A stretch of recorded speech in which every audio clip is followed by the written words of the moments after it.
Police കേസെടുത്തിട്ടും secretariat നടയിൽ പൊതുനിരത്ത് കയ്യേറി ഭരണാനുകൂല സംഘടന നടത്തുന്ന സമരം തുടരുന്നു. CPIയുടെ സർവീസ് സംഘടനയായ ജോയിന്റ് കൗൺസിലിന്റെ രാപ്പകൽ സമരമാണ് സെക്രട്ടേറിയറ്റിന് മുന്നിൽ നടപ്പാതയ്ക്ക് കുറുകെ പന്തൽ കെട്ടി തുടരുന്നത്. അൻഫിലിഡ് ഡിസൂസയാണ് ഈ വാർത്തയുടെ വിശദാംശങ്ങളുമായി ചേരുന്നത്. അൻഫിലിഡ്, കഴിഞ്ഞ ദിവസം CPMന്റെ ഏരിയ സമ്മേളനത്തിനായി വഞ്ചൂർ റോഡ് അടച്ച് പന്തൽ കെട്ടിയതിനെ രൂക്ഷമായി ഹൈക്കോടതി വിമർശിക്കുകയും ഇതുമായി ബന്ധപ്പെട്ട് കേസൊക്കെ വരികയും ചെയ്തു. എന്നിട്ടും ഒരു മാറ്റവും ഉണ്ടായിട്ടില്ലല്ലോ. ഭരണസിരാ കേന്ദ്രത്തിന് മുന്നിൽ റോഡ് കയ്യേറിക്കൊണ്ടുള്ള സമരപ്പന്തൽ ഇപ്പോഴും പുരോഗമിക്കുകയാണോ? വിശദാംശങ്ങൾ.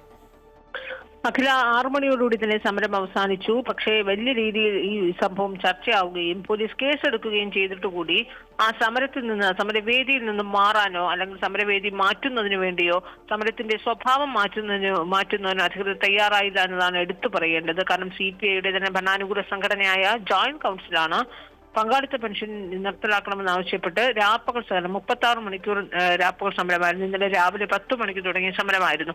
സമരം ഉദ്ഘാടനം ചെയ്തതാകട്ടെ CPIയുടെ തന്നെ സംസ്ഥാന സെക്രട്ടറി ബിനോയ് വിശ്വം. ഒപ്പം തന്നെ ഈ സമരവേദിയിലുടനീളം CPIയുടെ പ്രമുഖ നേതാക്കളൊക്കെ തന്നെയും പല ഘട്ടങ്ങളിലായി സമരത്തിന് ഐക്യദാർഢ്യം പ്രകടിപ്പിച്ച് അവിടെ എത്തിയിരുന്നു. ഇന്ന് സമാപന സമ്മേളനം ഉദ്ഘാടനം ചെയ്യാനെത്തിയത് പന്ന്യം രവീന്ദ്രനായിരുന്നു.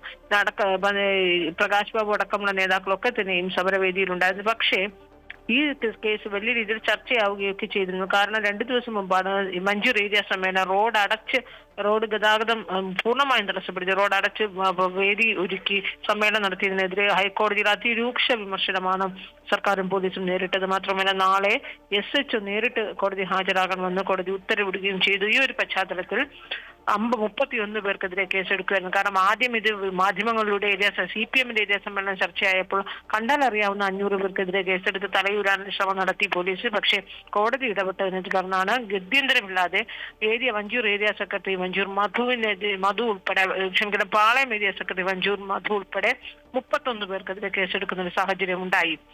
അത് തന്നെ വലിയ രീതിയിൽ ചർച്ചയാവുകയും രൂക്ഷമായ വിമർശനം. അത് മാത്രമല്ല ആ ഒരു സംഭവത്തിൽ ജില്ലാ സെക്രട്ടറി വി ജോയി ഖേദപ്രകടനം നടത്തുകയൊക്കെ തെറ്റുപറ്റി എന്ന് പാർട്ടിക്ക് തെറ്റുപറ്റി അങ്ങനെ നടത്താൻ പാടില്ലായിരുന്നു എന്ന് അദ്ദേഹം അത് ഏറ്റുപറയുകയും ചെയ്തു. അങ്ങനെ അത് വലിയൊരു വിവാദമാവുമ്പോഴാണ് ഭരണാനുകൂല സംഘടനയായ CPI തന്നെ ഇതോടനുബന്ധിച്ച് സെക്രട്ടേറിയറ്റ് നടയിൽ വലിയ രീതിയിലാണ് അവിടെ നടപ്പാത മുഴുവനും തടസ്സപ്പെടുത്തിയാണ് 36 മണിക്കൂർ രാപ്പകൽ സമരം. റോഡ് ഏറ്റവും വലിയ തിരക്കുള്ള സ്ഥലമാണ് സെക്രട്ടേറിയറ്റ് നട അല്ലെങ്കിൽ ആ പരിസരം സ്റ്റാച്യു നമുക്കറിയാവുന്നതാണ്. പക്ഷെ അവിടെയാണ് സാധാരണഗതി സെക്രട്ടറിയുടെ സമരം നടത്തുന്നത് ഒരു 3-4 മണിക്കൂർ കൊണ്ടൊക്കെ തീരുന്നതാണ്. ഈ രീതിയിൽ റോഡ് ഗതാഗതം തടസ്സപ്പെടുത്തി അല്ലെങ്കിൽ നടപ്പാത കയറിയൊന്നും സമരം നടക്കാറില്ല. പക്ഷെ ഭരണാനുകൂല സംഘടന തന്നെ ഈ രീതിയിൽ സമരം നടത്തിയപ്പോൾ അത് പിന്നെ വാർത്തയാവുകയും ഇതേ തുടർന്ന് വഞ്ചൂർ കന്റോൺമെന്റ് പോലീസ് കേസെടുക്കുകയും ചെയ്തു.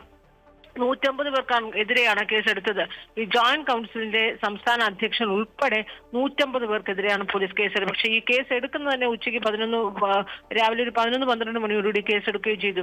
പക്ഷെ എന്നിട്ട് പോലും മണിക്കൂറുകൾ പിന്നിട്ട് പോലും അവർ ആ സമരത്തിന്റെ സ്വഭാവത്തിൽ നിന്ന് അല്ലെങ്കിൽ സമരവേദിയിൽ നിന്നൊക്കെ തന്നെ മാറുന്നതിനോ അല്ലെങ്കിൽ ആ കസേരകളൊക്കെ നിരത്തി നമുക്ക് ദൃശ്യങ്ങളൊക്കെ കാണാവുന്നതാണ്. കസേര മുഴുവനും പൂർണ്ണമായും നിരത്തിൽ ഇറക്കിയാണ് സമരം ജോയിന്റ് കൗൺസിലിന്റെ നേതാക്കളൊക്കെ ഉദ്യോഗസ്ഥ സംഘടനയാണ്. അതും ശ്രദ്ധേയമാണ്. ഇവരൊക്കെ തന്നെയും സമരത്തിൽ പങ്കെടുത്തത്. അവർ നേരത്തെ പ്രഖ്യാപിച്ചതുപോലെ ആ 36 മണിക്കൂർ പൂർത്തിയാകുന്നത് വരെ, അതായത് വൈകിട്ട് അല്പം മുമ്പ് 6 മണിക്കാണ് ഇത് സമാപിക്കുന്നത്, അതുവരെയും സമരത്തിൽ നിന്ന് പിന്തിരിയുന്നതിനോ അല്ലെങ്കിൽ അത് ഗതാഗതത്തിൽ നിന്ന് മാറി നിന്ന് മറ്റൊരു ഭാഗത്തോട്ട് സമരം മാറ്റുന്നതിനോ ഒന്നും അവർ തയ്യാറായില്ല എന്നാണ്. അതായത് പാർട്ടി ഈ രീതിയിൽ കോടതിയിൽ നിന്നുള്ള വിമർശനം ഉണ്ടാകുന്നു, മാധ്യമങ്ങളുടെ വലിയ രീതിയിൽ ചർച്ച ചെയ്യുമ്പോൾ പോലും ഒരു ഭാഗത്ത് CPM മറുഭാഗത്ത് CPIയുടെയും അനുകൂല സംഘടനകളൊക്കെ തന്നെയും നിയമം കാറ്റിൽപ്പെടുത്തി അല്ലെങ്കിൽ കോടതി വിധി കാറ്റിൽപ്പെടുത്തി അവരുടെ സമര രീതി അല്ലെങ്കിൽ പ്രതിഷേധ പരിപാടികൾ അതേ രീതിയിൽ തന്നെ തുടരുന്നതെന്നാണ് തുടരുന്ന ഒരു കാഴ്ച തന്നെയാണ് നമ്മൾ കാണുന്നത്. അഖില. ശരി, അൻഫ്രിറ്റ് ആണ് വിവരങ്ങൾ നൽകിയത്.